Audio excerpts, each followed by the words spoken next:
Okay. So this morning, I'm going to attempt something very ambitious, actually. And I'm going to change the rules slightly. The reason it's so ambitious is that I'm going to try and tell you in around about an hour or so the entire contents of this book, which is called The Exodus You Almost Passed Over by Rabbi David Foreman. It's that thick, as you can see, and I'm going to attempt to tell you his entire theory in that book, which he builds up over a total of almost 300 pages, and I'm going to try and tell you all that in an hour. So in order to do that, I'm going to change the rules slightly. Whereas normally I'm very happy and enjoy interruptions as we go along, if we do that today, no way I'm going to get through this to the bottom line. And then you'll all be hanging on a cliff edge till next Pesach till I tell you what it says, or else you'll have to buy the book. So in order to try and get through this in an hour, unless you have something which is absolutely burning you up and you must say it, I don't even think Philip's here yet, so I'll have to say that again when Philip comes.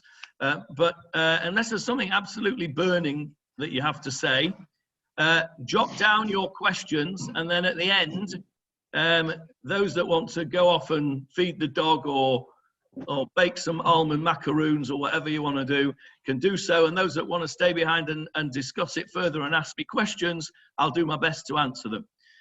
So I'm going to keep you muted so that I can try and get through all this material. It's really quite an eye-opener, I think, and I hope that you'll enjoy it. So it's a slightly different sort of way than we normally do things. So I want to start by pointing you to a seemingly minor detail in Yetziat Mitzrayim. We know the story, 10 plagues, out came the Israelites, they reached the Reed Sea, cried out to God, and God said, don't worry, I'll sort it all out for you. And one of the things that is said in there is the following. And those of you that want to follow on, it is in Shemot, Exodus chapter 14, verse 17 and 18. And so I'm going to read it to you in the Hebrew and in the English. So this is the Israelites at the Red Sea, the Reed Sea, before this sea is split. They've cried out to God, and Hashem says to Moshe, stop crying to me, just tell them to get on with it, go into the sea, and it will all be fine. Va'ani hineni mechazek et leiv Mitzrayim. I am about to strengthen the heart of Egypt, ve'yavo achreihem, and they will come after you. Ve'ikavda b'Pharaoh, and I will be glorified, from the word kavod, I will be glorified through Pharaoh, uvechol chelo, and through all his army, berichbo, with his chariots, uve farashav, and his horsemen. V'yada'u Mitzrayim, and Egypt will know, ki ani Hashem, that I am God, behikovdi b'Pharaoh, berichbo, uve farashav, when I glorify myself through Pharaoh, his chariots and his horsemen. So that's what God says. God says, I am now going to be glorified through Pharaoh, his chariots and his horsemen. Now, that seems a little bit strange, really, because we know, because we've read the story, we know what's going to happen to these chariots and these horsemen. They're all going to get drowned in the sea. When the sea returns to its natural state, they're all going to get drowned. The chariots are going to get stuck in the mud, and the horsemen are all going to die. And it seems a bit, I don't know, violent really of God to say, I am going to be glorified through the death of these soldiers and these chariots and these horsemen. And it's equally a question against God, because it doesn't fit in with what we know about how Hashem feels regarding the loss of the Egyptians. There is a famous Gemara in Megillah. It's on page 10b, anybody who wants to look it up afterwards, which basically says, when the Red Sea was split, the angels in heaven wanted to sing a song of praise to God. And Hashem turns around to them and says, how can you sing a praise of God when my creatures are dying? I created these Egyptians. They're dying in the sea. How can you do that? It's not appropriate for you to sing shira, to sing praise and thanks and thanksgiving when my creatures are dying. So from that we know that God was distressed, inverted commas, however we understand that, at the death of the Egyptians. I'm sure Paul in his shiur tomorrow is going to tell you about Hallel on Pesach, and one of the things that I'm sure he'll tell you is that we only say half Hallel on Pesach except for the first day, and one of the reasons given for that is because the Egyptians died in the Yam Suf.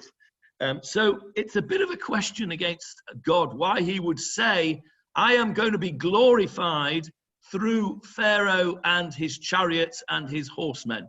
We know that he feels bad that they're dying. He doesn't even want to let the angels sing songs about it. So how is he going to be glorified through it? It's a bit of a question. So I want you to just bear that question in mind.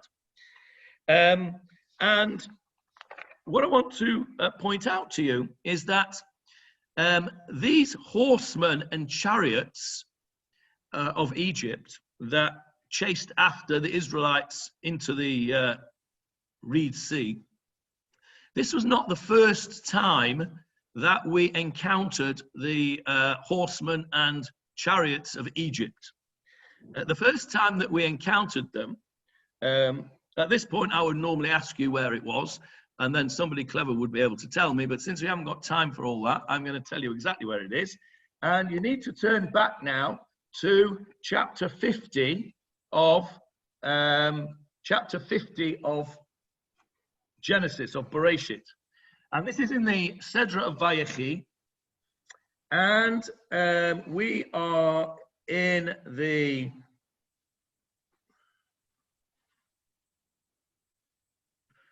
chapter 50, verse 9. Chapter 50, verse 9.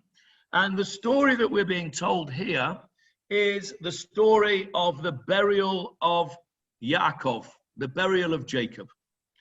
Now, do you remember when you were in school all those years ago and you had to do an essay in English literature that said, compare and contrast, such a thing. Compare and contrast Harry Potter and Lord of the Rings.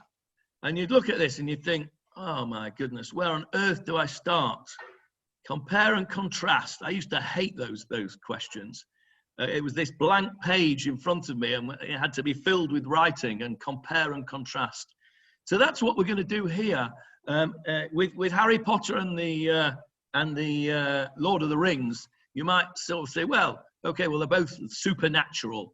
There's a comparison. They're both the triumph of good over evil, and there's another comparison. And contrasting, well, Harry Potter is something else, and da-da-da-da-da. Anyway, what we're going to do here is we're going to compare and contrast two stories in the Torah.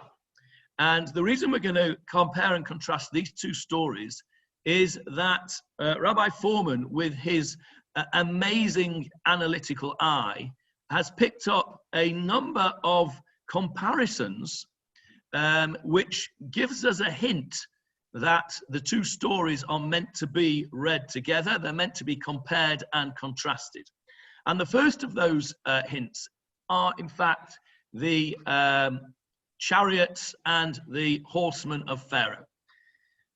When Jacob dies, or before he dies, you'll recall, he makes his son Joseph swear to him that he will not leave his body to be buried in Egypt, but he will bury him in the cave of Machpelah in Hebron, where he had previously buried his wife Leah, and where Yitzchak and Rivka were buried, and Abraham and Sarah were buried. This was the cave which Abraham had purchased from Ephron earlier on, and this was the burial plot of the family burial plot.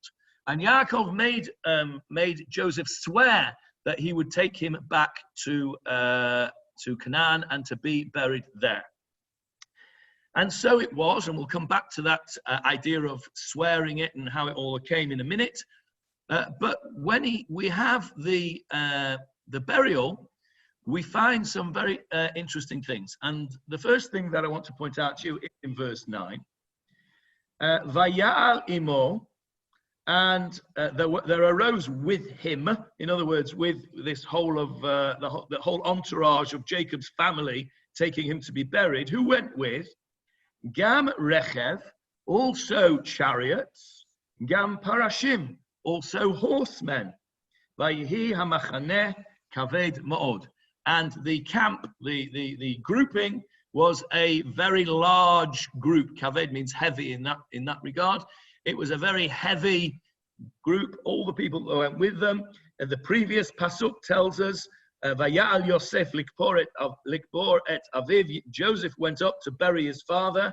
Vayalu ito, and there went with him kol avdei Paro, all the servants of Pharaoh, ziknei beito, the elders of his house, v'kol ziknei eretz Mitzrayim, and all the machas in Mitzrayim, all the ganze knackers of the government. This was a state funeral, and also the chariots and the horsemen. So this is the first time we meet the chariots and the horsemen. The second time we meet them is in Beshalach, which we just read, when God said he is going to be honored through them. So we're going to go in now and have a look at the two stories in a little bit more detail and compare and contrast them a little bit more.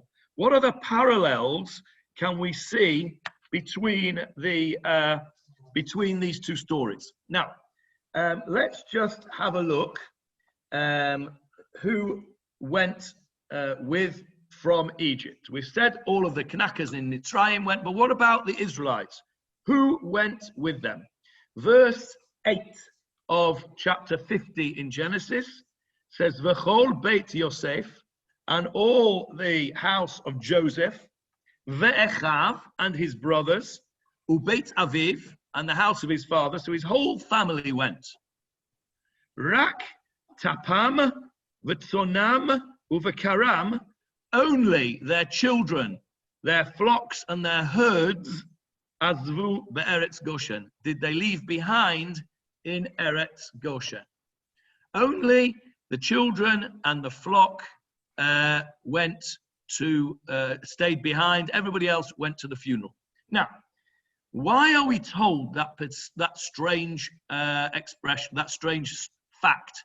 Why would you expect that you're going to bury somebody? It's a funeral. Why on earth would you take your cattle and your flocks with you on a journey? Why would you take your little children to a funeral? I don't know how old I was when I went to my first funeral. I certainly wasn't a small child. You don't take small children to funerals. Nor do you take cattle or sheep or goats. It's a strange thing for the Torah to tell us that they left these things behind. It's an odd fact. But if you look at the story of the Exodus, and now we need to flick to the parsha of Bo, the Sedra of Bo, which is chapter, see if I can find it. where are we? Chapter 10 of Shemot. Chapter 10. We are just before the 8th plague. Just before the 8th plague, Pharaoh is going to give in. He says, Vayomru avdei Paro elav, the servants of Pharaoh said to him, Ad matai yezalanu mokesh? How long are you going to allow these people to be a stumbling block for us? Shalach et anashim v'yavdu et Adonai Elohehem. Send them out already. His advisors said, send them out. Haterem teida ki ovda Mitzrayim. Don't you already know that Egypt is lost? And Pharaoh says, Vayushav et Moshe ve'et Aaron el Paro. And they brought back Moshe and Aaron. Moshe and Aaron had been sent away from Pharaoh's palace. They brought them back. Vayomer alihem. And Pharaoh says to them, Lechu ivdu et Adonai Elohechem. All right, you can go. Go and serve your God. Mi vami haholachim. Who exactly is going on this little jolly out into the desert to serve God? Who's going? Vayomer Moshe said, Binareinu uvizkeneinu nelech. With our children and with our elders we will go. B'vanenu uvivnotenu, with our sons and our daughters. B'tzonenu uvivkorenu, with our sheep and with our cattle. Nelech, we will go. Ki chag Hashem lanu, because it is a festival for Hashem.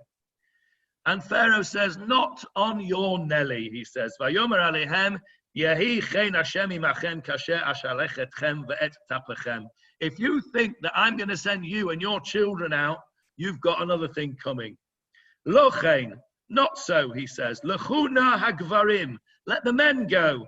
V'ivdu et Hashem, and serve Hashem. Ki otatem v'akshim, that's what you seek from me. In other words, he says, yes, okay, I'll let you go, but only the men. And who has to stay behind? The children and the cattle.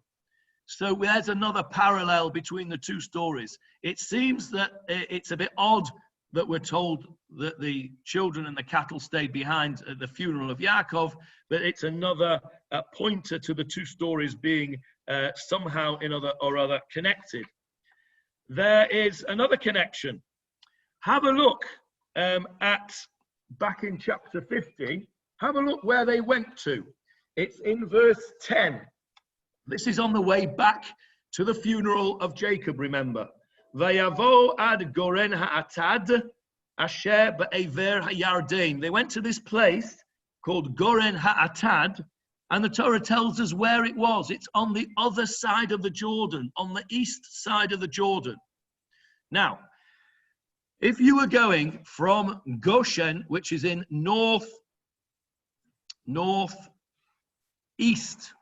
northeast Egypt, nearby the Suez Canal, and you were going to Hebron, which is in the south of Canaan, where would you go? You would go up through Gaza.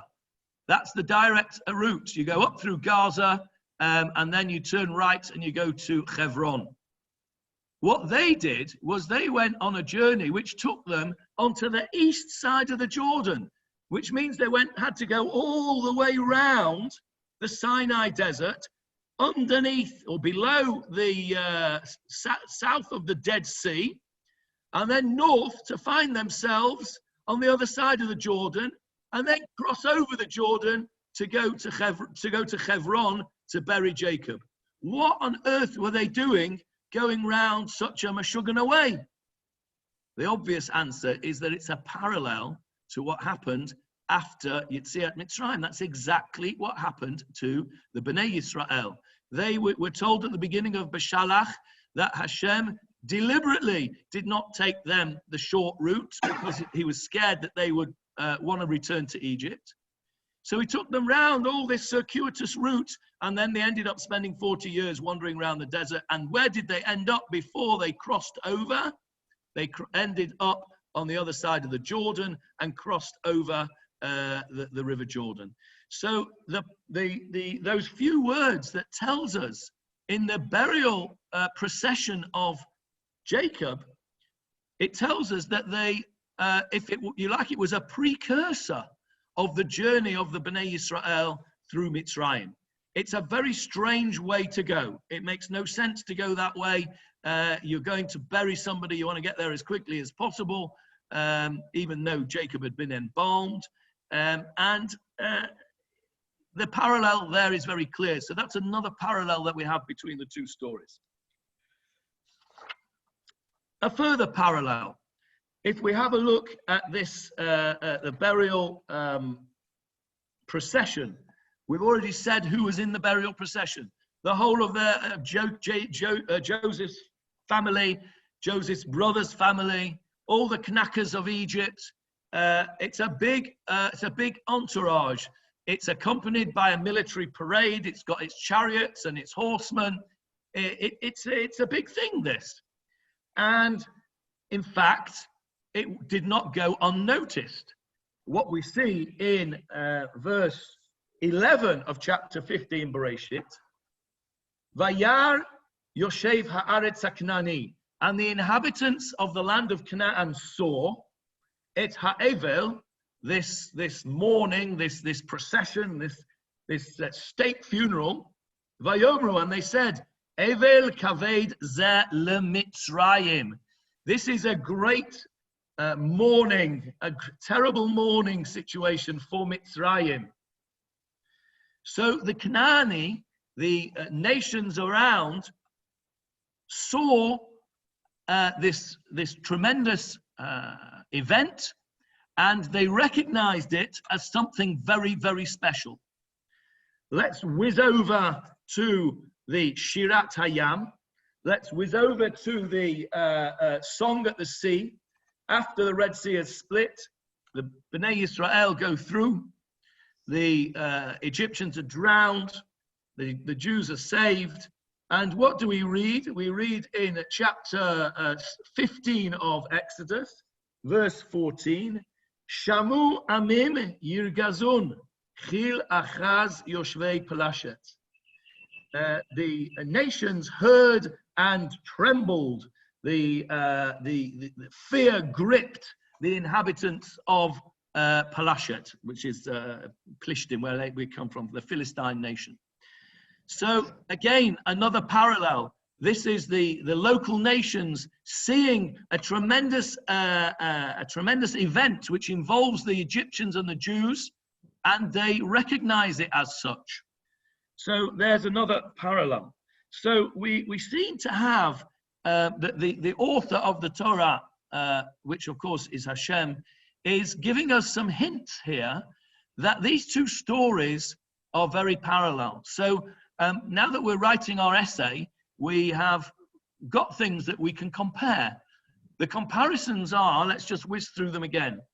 First of all, we had the only two appearances of the chariots and the horse riders of Egypt. Then we had the idea of the children and the cattle being left behind. Then we had the idea of the journey that they took in the Midbar after Mitzrayim, mimicked the same journey that they took to bury Jacob. And fourthly, we have the nations of the world recognizing that these two events were very significant events in the history of Egypt, and they took notice of them. So there's the comparisons. But let's have a look at the contrast now. Let's have a look at the other side of things. And what the theory is here now is that the burial procession of Jacob was intended to be the prototype for Yetziat Mitzrayim. That was how Yetziat Mitzrayim, thank you, Yetziat Mitzrayim was meant to be. And let's have a look at this, and let's have a look at the parallels. Now, you remember a few minutes ago, I said to you that in almost a sort of throwaway phrase, that when Jacob died, he made Joseph swear to him that he would bury him in Canaan and not leave him in Egypt. Let's go and have a look at that. It is in chapter 48 of Bereshit. We have a look at this. The verse 31, actually it's the end of chapter 47, the last verse of chapter 47. Jacob says to him, I want you to swear that you'll do that.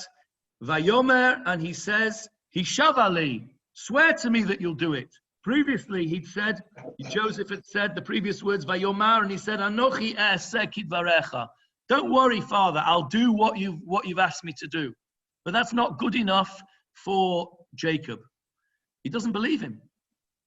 He says, Vayomer, Jacob says to Joseph, Hishavali, swear to me that you'll do it. I need you to swear to me that you'll do this.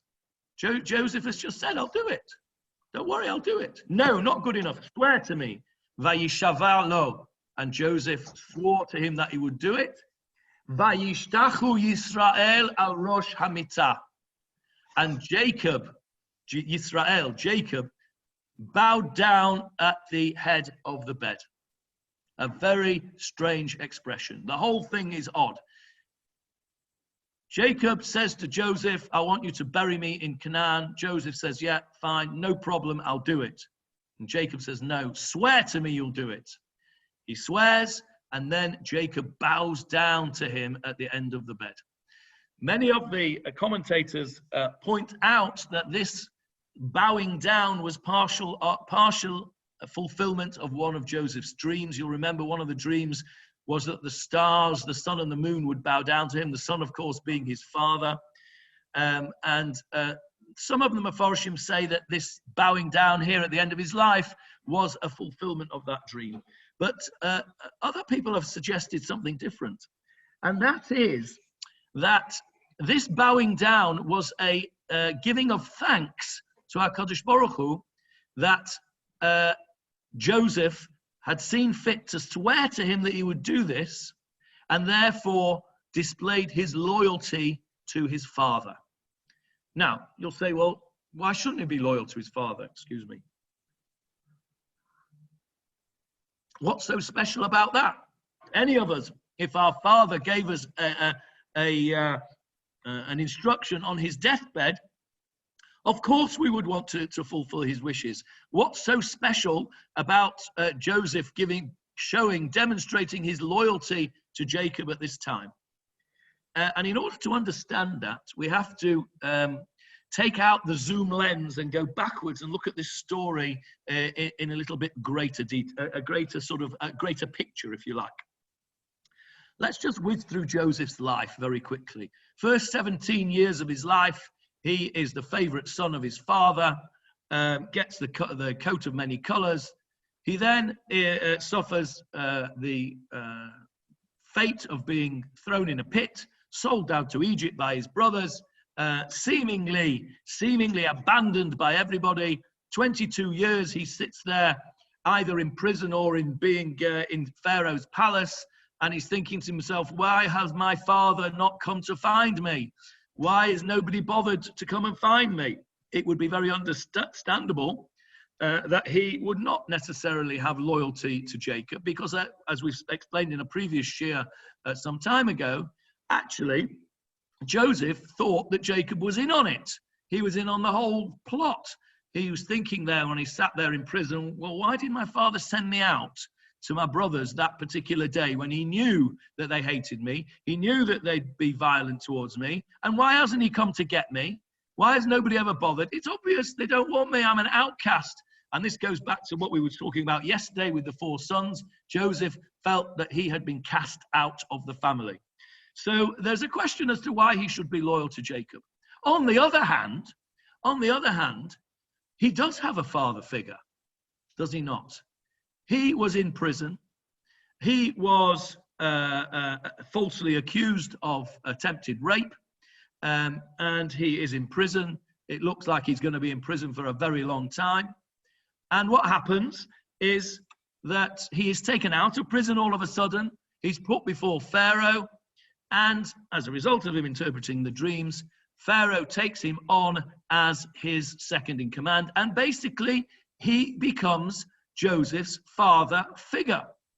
He gives Joseph a new name. That's what parents do. Parents give children their names. He gave Joseph a wife That's what they did in those days. The parents found a wife for their children. And he was Mishneh LaMelech. He was second in command. He was like a son to Pharaoh. So Joseph here has very much split loyalties. He has two fathers, as it were.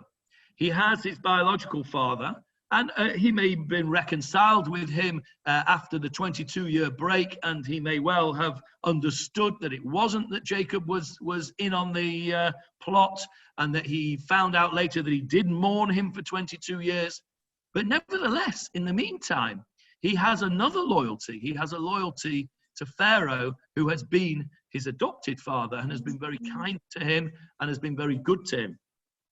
And this split loyalty, it's not much of a problem most of the time, because Pharaoh lives in his palace in wherever his capital was, the Cairo of the day, and the Israelites, they live in Goshen. They live in somewhere else. So Pharaoh, Joseph, when he's in Pharaoh's palace and he's got his robes his Egyptian robes on, and he's got his chain of state, and he's got his mare's chain and his scepter and all that stuff, he's loyal to Pharaoh.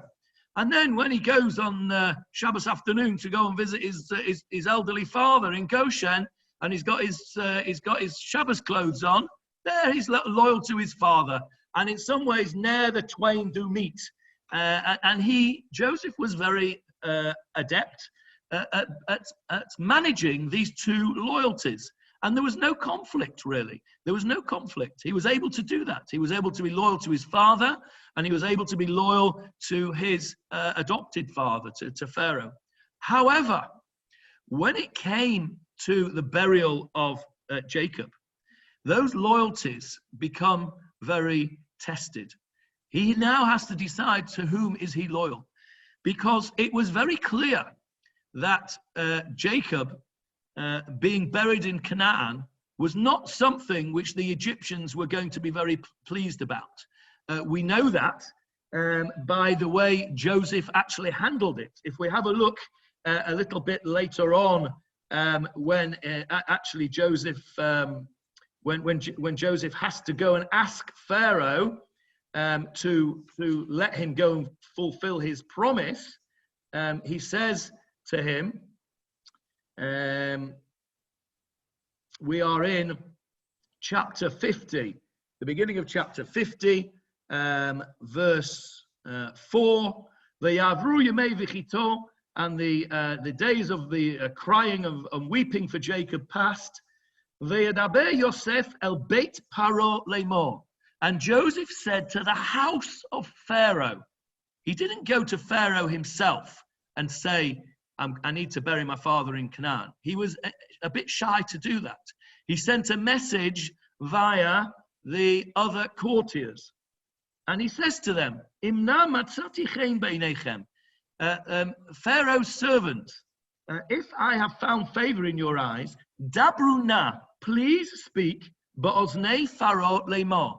Go and speak, please, in the ears of Pharaoh, saying. What a strange expression. Here is Joseph, second in command, who says to people far below his station, he's begging them, Immatzati chen beinecha, if I found favor in your eyes, dabruna, please speak on my behalf to the ears of Pharaoh.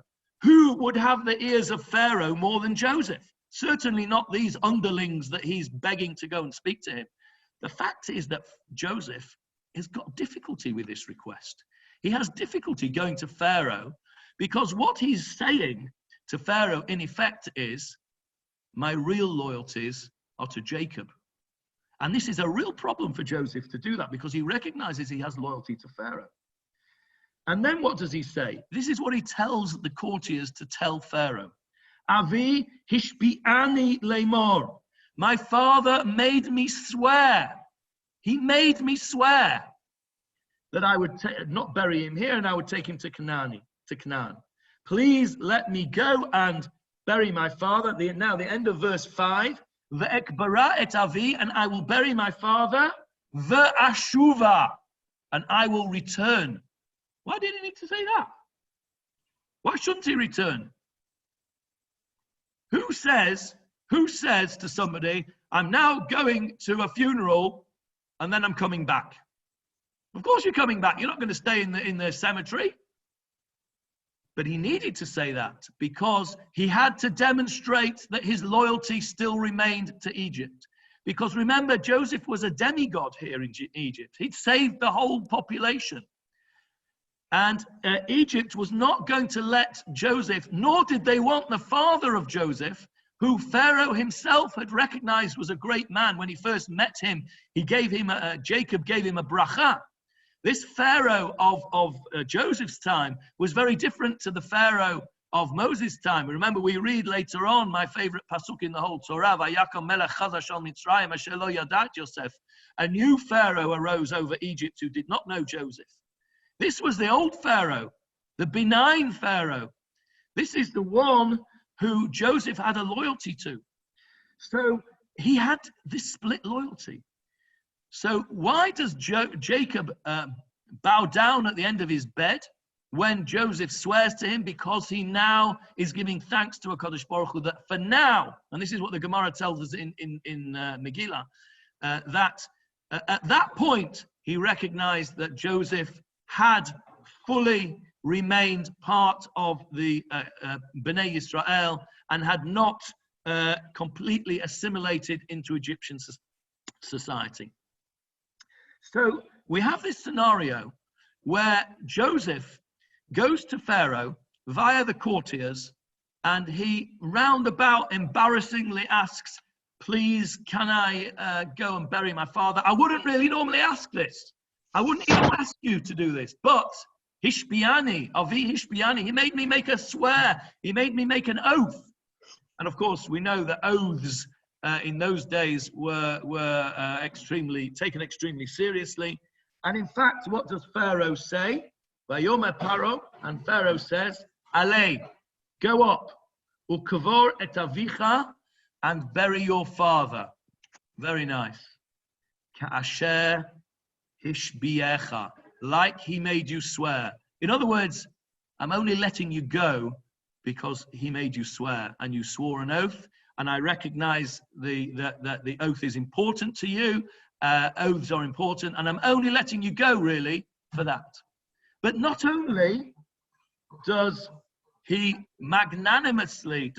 magnanimously allow Joseph to leave and to go and bury his father, but he sends out with him this great entourage. He sends out all the knackers. He sends out the whole cabinet. And he also sends a military guard of honor.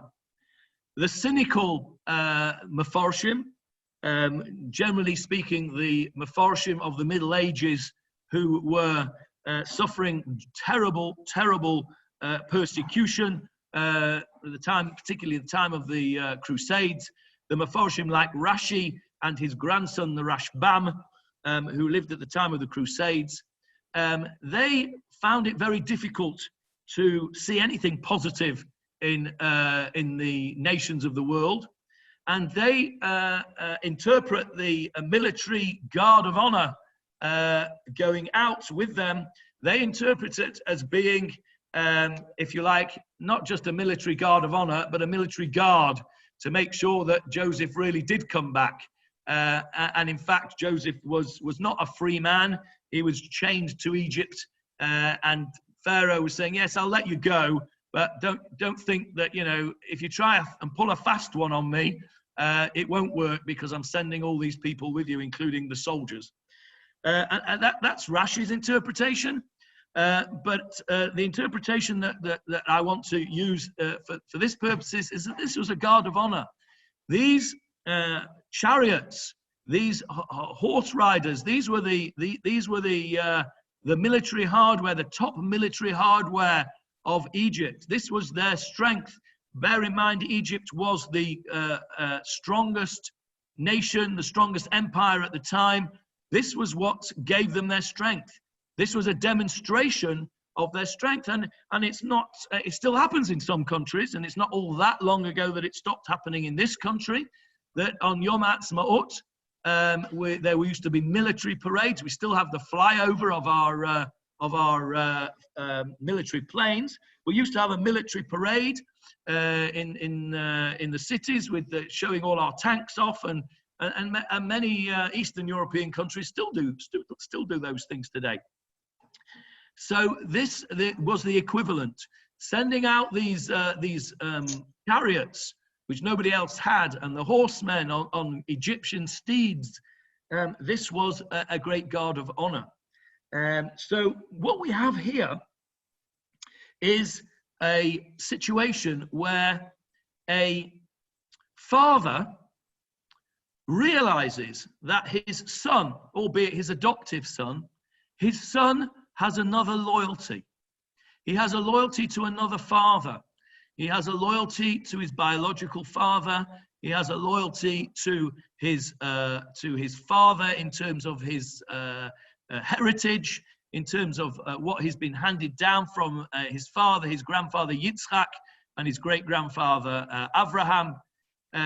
This Pharaoh, this benign Pharaoh of Joseph's time, was able to accept that there was another loyalty to that this son Joseph had, and he was able to be magnanimous, and he was able to send Joseph off with his father to bury him with great pomp and ceremony, with chariots, with horsemen, with high-ranking officers, with the foreign officer, the defense minister, and all the other Ganser Knackers that he had there. They all went with him, Kol Ziknei Eretz Mitzrayim, and he demonstrated, as it were, how it should be that the Bnei Israel should eventually leave Mitzrayim. This was the blueprint. This is what the Torah is hinting at. This is Rabbi Foreman's theory. This is what the Torah is hinting at by all those comparisons that we saw. We saw all those things that point us to the two stories. And if we go back and look at what the Pharaoh of Joseph's time did, and how he reacted to the family of Jacob, the Bnei Yisrael, leaving Egypt, and how he reacted to it, we see how what Rabbi Foreman describes as the exodus that could have been. Now let's contrast that, in the last 10 minutes, let's contrast that with the Pharaoh of the Exodus, of Moshe Rabbeinu's Pharaoh. Moshe Rabbeinu comes and he says to him, God, the God of the Hebrews, has said, let my people go. We've all seen it. Charlton Heston stands there in his full glory, yeah, with his false beard, and he says, let my people go. But actually, if you look in the Torah, what the people are described as, Hashem describes him as B'ni Bechori, my son, my firstborn.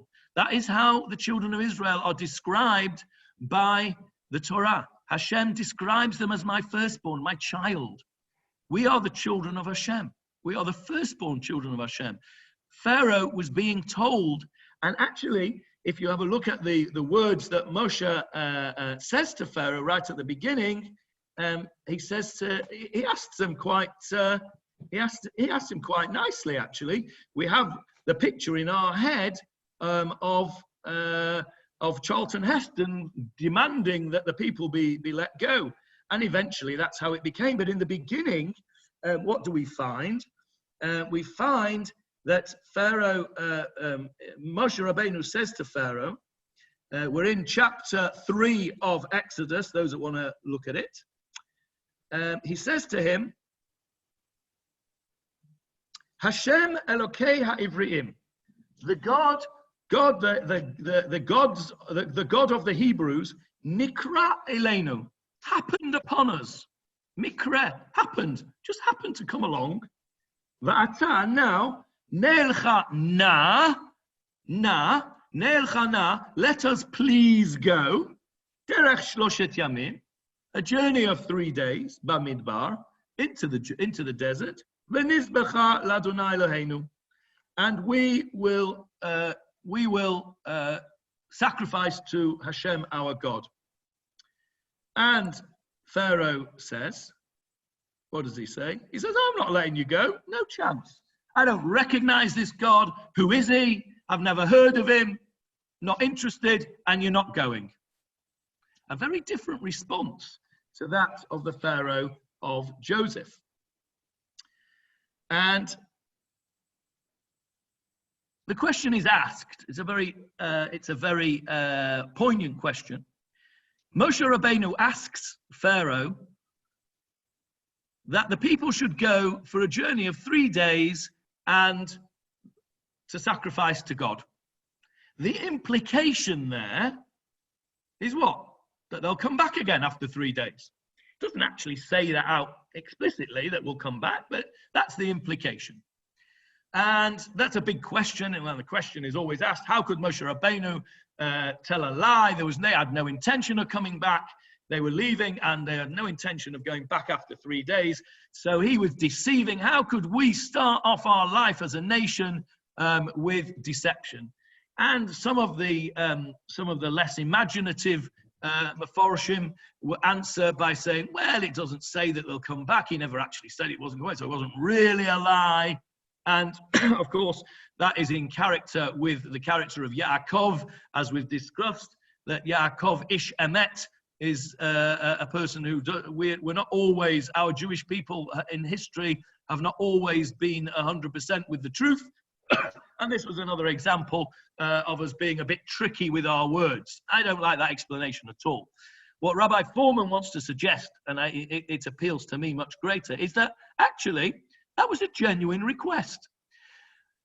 The idea here was that Pharaoh would understand that there is a greater power than himself. Remember, this was the Pharaoh, not the Pharaoh of Joseph, the benign one. This was the malign Pharaoh.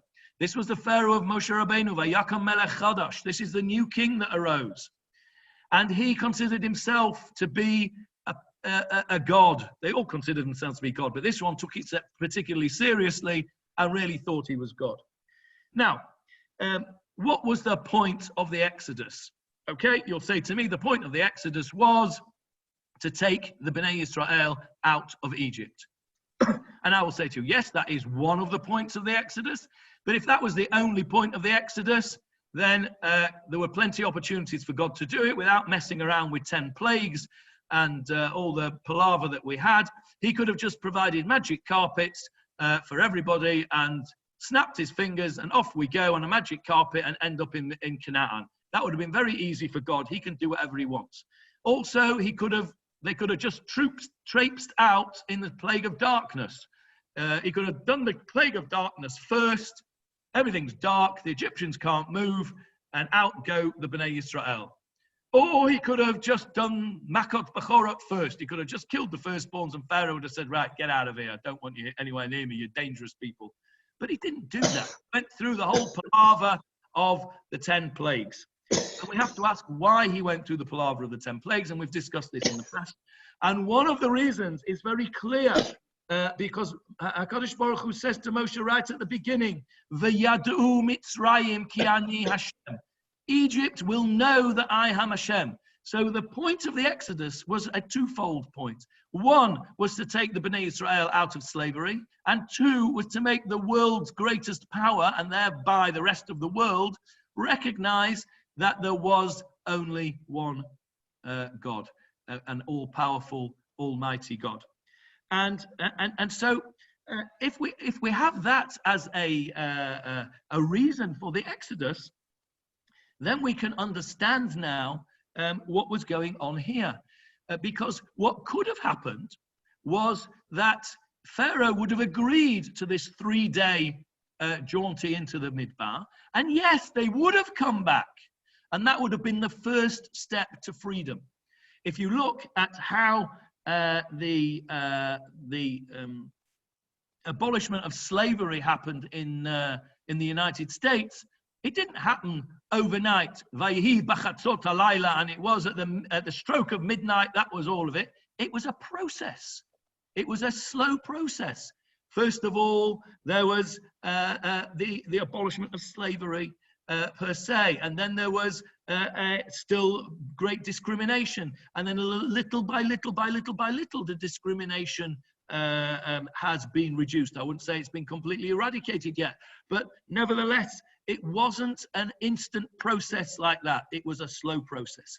And perhaps if the Pharaoh of Moshe had been like the Pharaoh of Joseph and had been receptive to the request for a 3-day furlough into the desert, and they'd come back, that would have been the first step to the release of the Bnei Israel. It would have been the first step towards Pharaoh recognizing that there is a greater power than himself, and that because there is a greater power, and that greater power says it's not right to enslave people, it's not right to chuck their children into the Nile, it's not right to oppress them, it's not right to give them back-breaking labor.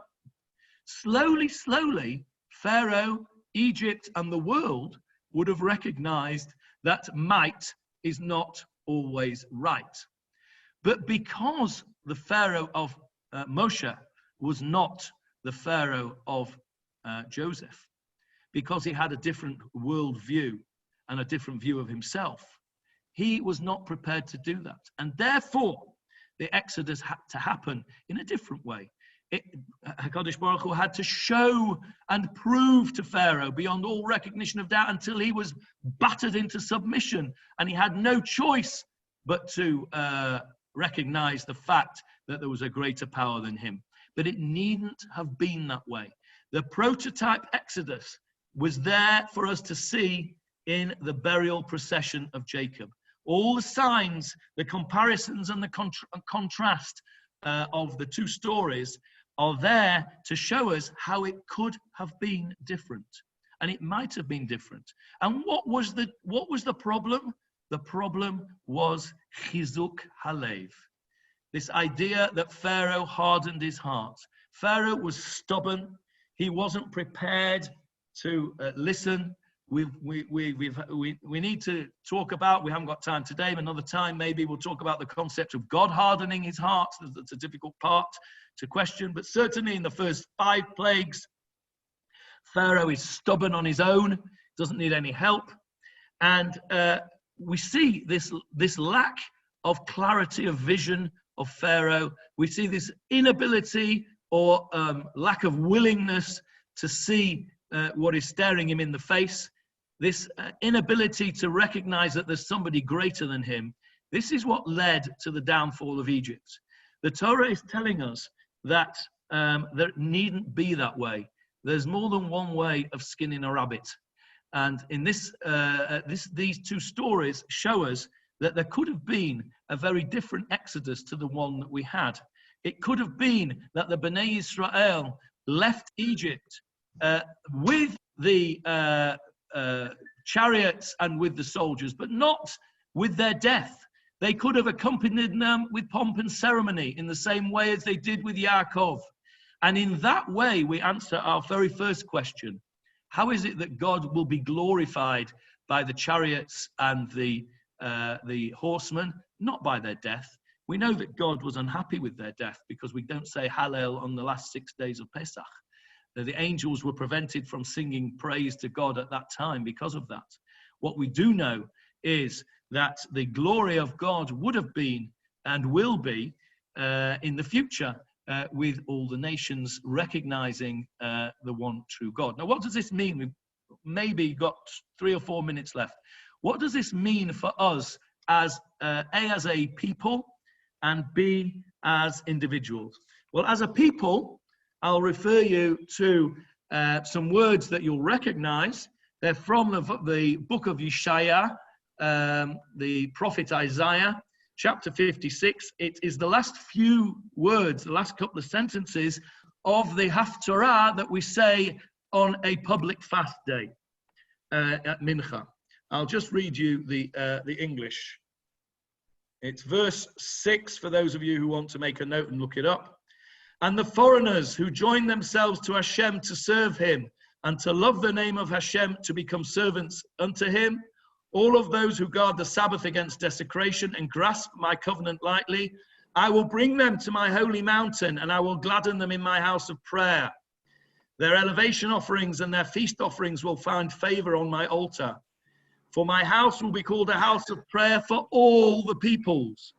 The word of my Lord Hashem Elohim, who gathers the dispersed of Israel, I shall gather to him even more than those already gathered to him. That's a prophecy of Yeshaya for the end of days, when all the nations will recognize HaKadosh Baruch Hu. So on a national level, we can look at the story of the burial of Jacob, and we can see how Yetziat Mitzrayim could have been so very different, and how, Be'ezrat Hashem, it will be different in the future when the nations recognize that. But there's also something on an individual level that I think that we can take out of this. And that is that if Pharaoh had stopped to think, if he had looked to his history and looked and seen those comparisons that we've demonstrated today, if he'd have looked to his ancestors, if he'd looked to his forebears, if he'd looked to the way the Pharaoh of the time of Joseph had acted, and he had followed suit and had taken his lead from them, as opposed to being arrogant and thinking that he knew better, then how much less destruction there would have been wrought upon his own people. So I think from an individual point of view, what we have to do is, when we're faced with difficulties and decisions to make, let's look back in history, and let's learn from history, both positive and negative aspects of history. Let's not make decisions rashly.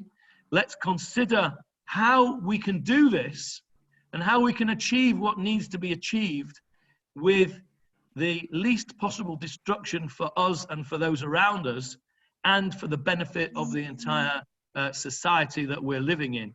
And this really is a lesson really in humility. It's a lesson in humility that Pharaoh failed. The Pharaoh of Moses failed miserably. If you look at the story of the burial of Jacob, we have two heroes. We have the hero is Joseph, who overcomes his reticence to go to Pharaoh and ask what was an outrageous request for him to leave and take his father to be buried in Canaan. And the other hero, perhaps the bigger hero even, is Pharaoh himself, who accedes to the request, not just accedes to it, but accedes to it magnanimously, and to the benefit of his own people and to everybody else around him. And I think that the message for us as individuals is to look at every situation that we're in a calm, mature way, looking back in history, seeing what we can learn from history. Let's not make the same mistakes twice. Let's learn from the way we do things, and let's learn that lesson of humility. And somebody said yesterday, I think it might have been Hillary, was talking about the idea of a matzah being lechem oni, the bread of poverty, the bread of affliction. It's also the bread of humility. I think it was Hillary that pointed that out. This is the time when we're going to be eating matzah. We've got to consider that humility is something which we need a large portion of. I think this whole coronavirus nonsense has really made us think a thing or two as well. We're not as powerful as we thought, are we? We can't even leave our houses. This tiny little virus that you can't even see has brought the world to its knees. And I think if that isn't a lesson in humility, I don't know what is. And I think that's the message that I certainly took out of this story that Rabbi Foreman paints in this book, The Exodus. You almost passed over. I thoroughly recommend it. What I've given you is the 1 hour and 1 minute version of this book, which is 300 pages. Thoroughly recommend it. It goes into in much greater detail, but the message was there. So that's it for now. I'm going to unmute you. Anybody that wants to go and make your cinnamon balls, off you go. Anybody else who wants to stay and ask questions, I'm happy to. Let them see. Thank you very much. Thank you, Johnny. Thank you, Johnny. It was superb. Thank you very much. Thank you, Wonderful. Great Pesach. Thank you. Have a great Pesach. I'll send you a link. Send you all a link for Ravi Do's shiur later on tonight. Hello, Brian. Hello, Brian. Yes, Helen. Hi, everybody. Where are you? I'm in Johannesburg. Oh, wait a minute, Helen. I'm in Johannesburg. Oh. Are you watching? I'm going to put on something today. Please. Right, I've muted you all because Helen wanted to speak. Yes, Helen. First of all, great shiur. Thank you very, very much. What a welcome relief. It was wonderful. There's three points that I wanted to make. First of all, the connection, the contrast and compare. The comparison, Moshe was also brought up in Pharaoh's house and had dual loyalties. Secondly, I can't remember now. Secondly, I can't remember. Harvey said, why would the soldiers of Pharaoh, why would they accompany them? They were slaves. They considered them not important. They were, and the third thing, I just remembered it, the pharaohs in Egypt considered themselves as gods themselves. So he's not going to acknowledge that there is some other god that might be greater than him, because then how could he hold his head up in his, with his people? So those are the 3 points. Okay, let me deal with the third point first, and that is the third point is exactly the point of the whole story, and that is that the point of the Exodus was Vayadu Mitzrayim ki ani Hashem. That was what Kadosh Baruch Hu wanted to achieve, that he would make it known to Egypt and the rest of the world that he was in fact the all supreme God. As you quite rightly say, the Pharaoh of Moshe Rabbeinu's time was not willing to accept that. But had he looked back and recognized that there was a different way of behaving, that the bottom line was, in the end, he recognized that, didn't he? Because he had to. He had no choice, because everything had fallen apart around him. But the point was that he could have achieved that state without the destruction of his own people. And the reason that he couldn't was exactly what you said, which was that he considered himself a god. I remember I can't remember who it was said about, but it was said about somebody that he's in danger of believing his own publicity. So this was Pharaoh. He actually believed his own publicity, that he was a god. And that was his undoing. So that was the one point. The second point that Harvey made, what was that one? I can't remember that. That they were slaves. They weren't slaves at the time of Jacob's burial. No, at the time of Moshe, they were slaves at the time of Moshe. Why on earth would Pharaoh accompany them out with pomp and circumstance? Correct. No, that couldn't have happened unless you had that incremental release that we spoke about when I said, well, if they'd have gone for 3 days and then come back, it could have been an incremental lesson to Pharaoh, and eventually, without the destruction of Egypt, they would have come to the realization that HaKadosh Baruch Hu was all-powerful, and at that point, they would have sent the soldiers out with pomp and ceremony. And the first thing that you said is absolutely right. Yes, the comparison of Moshe being brought up in the palace and Joseph being second in command to Pharaoh in the palace, that's obviously another comparison. Yeah. Anybody else? Dickie. I'm quoting from Rabbi Jonathan Sachs, who said that, I think it's the 8th plague, the plague of darkness, when Pharaoh's people said to him, okay, you're not a worshipper of the sun, you're our God of the sun, put it back on. And he couldn't. And Rabbi Sachs said this is one of the practical jokes played by God. There are several, and there's a whole lecture on it. But I loved that one because the people said to him, you put it back on. Yeah, and he couldn't. So it's the 9th plague, actually. The 9th plague. Darkness. And the question is asked about the 9th plague of darkness. And I think we spoke about it.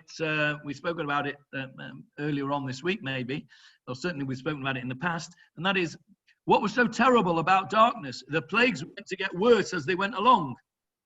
It doesn't seem to fit that darkness was such a terrible thing. But for Pharaoh, it was exactly the most terrible thing, because of what you said. He was meant to be able to switch it on. He was and the God couldn't. of the sun.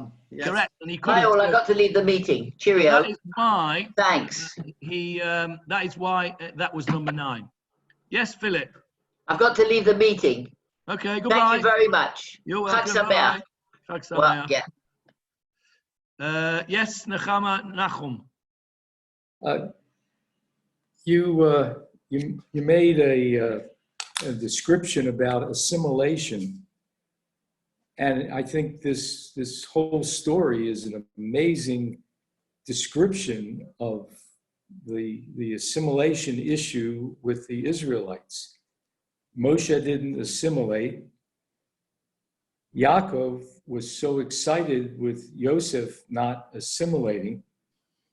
And I think when you're a minority in a group that's much larger than you, you're a minority, that the issue of assimilation is profound.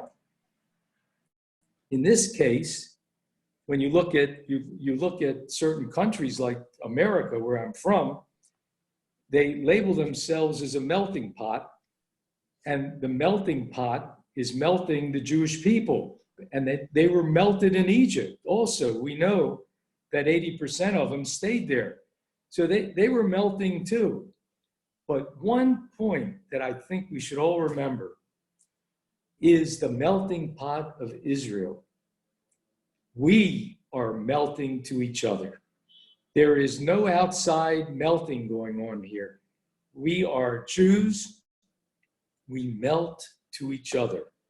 And we don't have the outside individuals who are not what we are confronting us, whether we're secular, whether we're Orthodox, whether we're this, whatever we are religiously, we are melting in our own country to ourselves. So that's what I wanted to say. I think you brought a wonderful thought about assimilation. And when you described how Yaakov was so excited about Yosef not assimilating, and he thought that this is the future still, I thought it was a beautiful thought.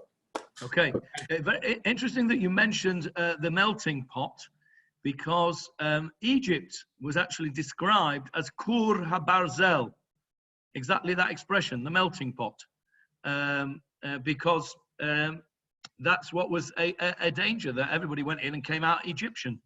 So it's an interesting choice of phrase there. It fits in. Anybody else? Any questions, comments? Stanley. Regarding the melting pots and regarding assimilation, it's a very interesting point, because we can phrase for personal people, personally not assimilating, but you have to put in counter surrounding us, because usually we live, starting from Joseph, we live in the places that they not accept strangers. And even in Joseph's time, they were settled separately from all Egyptians in the land of Goshen. They have like their own, country, not country, but their own place to live. It wasn't so much intermingling with the Egyptian, because the Egyptian, and on top of that, Egyptian despised shepherds. And on the other hand, that is anti-Semitism is horrible, but thanks to anti-Semitism, maybe at least Jews still survived in country what I came from in the beginning, in Russia. And I think in the United States, regardless of the melting pot, and some definitely not Russian stuff and that, still you have a hatred towards the Jews. It doesn't matter what. Okay, the truth is that assimilation and integration are two expressions which need to live in some kind of a conflict between them, because we've said this before. If you look at the religious line, anybody who's less religious than me is a Shaigetz, and anybody that's more religious than me is a Meshuggah Frumma. Okay, and where I am is perfect. That's it, of course. That's what we all think. Where we are is right. So we can look at the ultra-Orthodox section of society and we can say, they're crazy. They keep themselves to themselves. They don't integrate and they don't have anything to do with anybody else. They just build higher and higher walls, and we can be critical of that. But at the same time, they are preventing assimilation. On the other hand, you might look at some people and say, well, you know, this is a bit dangerous. They're letting their kids go to non-Jewish schools and to non-Jewish universities and non-Jewish clubs and mixing with all non-Jewish people. They're in danger. They're crazy. Those people. They're going to be assimilating, and yet they would say, no, we're integrating into society. So there is a balance. From our perspective, there's a balance. And that balance, you have to find where you fit in that balance. The balance is between integration and avoiding assimilation. Assimilation is the negative aspect of the positive aspect of integration. We have to integrate with society. We don't live in a vacuum, but we don't have to assimilate so that we lose our own individual identity. Assimilation implies a loss of one's individual identity, and that is the tragedy that is happening in the States. If you look at the Pew report from a couple of years ago, something crazy like over 70% of Jews are marrying out. Those figures are not sustainable. Assimilation. And Rabbi Jonathan Sacks, the very first speech that he made when he finished being chief rabbi, which was very significant because when he was chief rabbi, he had certain constraints on him because he had to toe the party line. The very first speech that he made, he said, after that, he said, there are two great dangers to the Jewish world as he saw it in the future: assimilation and extremism. And therefore, it's that balance of integration, but without loss of one's own identity, which he particularly was advocating, and which I'm sure that we all agree with. Morris. Johnny, first of all, thank you for an unbelievable shiur. And the question I wanted to ask was, what was the time frame between the Pharaoh of Joseph, and the Pharaoh of Moses? About 200 to 250 years. Okay, so in other words, there were other pharaohs in between. There were other pharaohs in between, and the Torah tells us at the beginning of the slavery, that's when it says there arose a new pharaoh who knew not Joseph, and the commentators there say it's not possible that this pharaoh did not know of Joseph. What it meant was that he did not want to know. He was not interested in knowing what Joseph had done. He wanted to enslave the Jewish people. So it started with that lack of gratitude from Pharaoh, the new Pharaoh, to that which Joseph had done for the people, and it ended in slavery. And that's how it starts. It starts little bits and it ends up with slavery. Somebody else had their hand up a second ago. I saw, was it you, Hillary? Where are you? Wasn't you, Hillary? Who was it? I saw somebody up there. Stanley. Can't hear you. Can you unmute yourself? Yes. I just want to say that historically, second Pharaoh who came, who didn't know the Joseph, it's a not bred Pharaoh in this part of the Egypt, because Egypt was like a two-part. He came from the north and he invaded this delta of Nile, as it was originally Egypt. He was invading it. And that's why this Pharaoh was much harsher to Egyptians themselves. And he probably, that is the reason why he didn't know the Joseph. It's okay, interesting. Didn't know that. Thank you. Ivor. Yes. Look, on this point, that's why I referred everybody to the Sonsino, which explains, everybody should understand, if they don't, maybe everybody does, but Pharaoh is not the name of a king. Pharaoh is a generic name of king. But as far as we know from the Egyptologists, the Pharaoh who was in power when Joseph arrived into Potiphar's den in Egypt was in fact of the Hyksos. These are the ones, as the previous speaker just mentioned, they invaded Egypt and they overthrew the existing dynasties of Egypt that existed for many, many centuries already. And they were a disgrace to the Egyptians, but they managed Egypt very well. They also have, I think they say they were Bedouin sheep farmers, but they conquered Egypt. So Yosef had the benefit through Hashem's providence that he had a king there who appreciated him and put him in charge, and he saved Egypt from famine, and he nationalized all the land. He made that particular pharaoh, who is believed to be Erneptah, and I mentioned him on that when he was doing Pesach Shoftim. There is a hieroglyphic carving which refers, and it was produced by Erneptah, who is celebrating his battles and his victories. Apparently the next king, and I checked this with David Altman yesterday, was Ramses. And Ramses is the one who actually took over from the original dynasties of Egypt. And they drove out the Hyksos. And the one thing which all Egyptologists have agreed, there is almost nothing available in the pyramids they opened up, in the tombs, about this period, because the Egyptians tried to erase this shame. There was a stain of shame on Egypt that the Hyksos had invaded them. Never mind a Jew helped to run the business for them, but just the fact the Hyksos came. So once they booted out the Hyksos, then Vayakam Melech Hadash Shelo Zachar et Yosef makes a much, much more. It's easier to understand. Very interesting. So this was Egypt's erasing of its history. Never mind the Jews, this was a part of it. Amazing, thank you. Really interesting. Yes, Morris Pico. Yeah, I think I mentioned this before at previous shiurim, but if you want to get a good kind of a overall view of what happened in ancient Egyptian times, Wilbur Smith's trilogy, historical novels, River God, Desert God, and Pharaoh, goes into all this prior to, during, and after when the Hyksos invaded Egypt.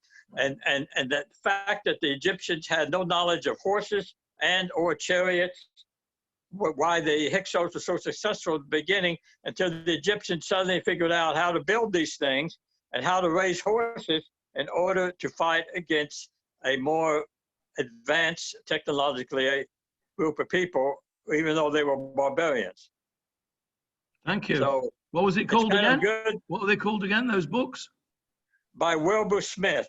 The first one is River God.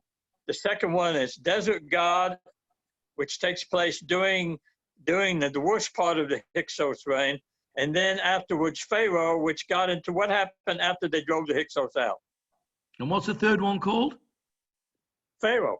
Pharaoh, okay. Yeah, River Pharaoh. God, River God, what was the second Desert one? God. Desert God and Pharaoh. And Okay. Pharaoh, yeah. Excellent, okay. Stanley. What interesting note right now is in our contemporary times that Egyptians still forbid everybody to excavate the Goshen part of the Egypt, not to Correct. find any, Correct. not to find any connection with Jews or Hyksos. That's near Alexandria, I think. No, isn't that's the area just east of Alexandria? Yes. A fertile area. The delta of Nile. The When delta. it was It's around- the northeasternmost part of Egypt. That's correct, because it was a route from the Mesopotamia to Nubia for all this. Yeah, this was the trade route, which of course Trade made it route. so peculiar that the Yeah. journeys that they took both in both the stories that we spoke about this morning. Yes. Okay. Anyone else? Michael Leaf. Hello. Firstly, Yeshua Johnny. Fascinating insight. But you know, I'm not normally pedantic. Oh right? no. I must respectfully take issue with you and suggest that you might have misquoted Yosef. Go on. But you said, no. Sorry. Moshe, beg your pardon. Yeah, quite right, Anita. As usual, my wife is right. let my people go. He did not say that, and Hashem didn't tell him to say that. Hashem told him to say, Shalach et ami, which means send my people out. Right? So a lot of difference. To my mind, let my people go is more like a sort of a subservient request. Send out my people is a command. And they're very different. One's strong and one's weak. But Shalach et ami is not let my people go. They were the words of Cecil B. DeMille. Yeah. Okay. I accept your respectful pedantry. Thank you. Anyone else? Okay. Right. Oh, Hillary. Just to say thank you so much for enlightening us, and that you should everybody have a good, peaceful, safe, kosher Pesach. Amen. Amen. Amen to that. Amen. Okay. Next up, hopefully we have Ravi Doe this evening at about 6 o'clock. Tomorrow we'll have the Siyum in the morning at 10 o'clock for the firstborn, and at 1 o'clock tomorrow, Paul Kuttner will take us through the davening for the Chag of Pesach. I'll send out links. I'll send out links to each one at appropriate times. Okay. Bye, everybody. Thank you, Johnny. Bye. Bye.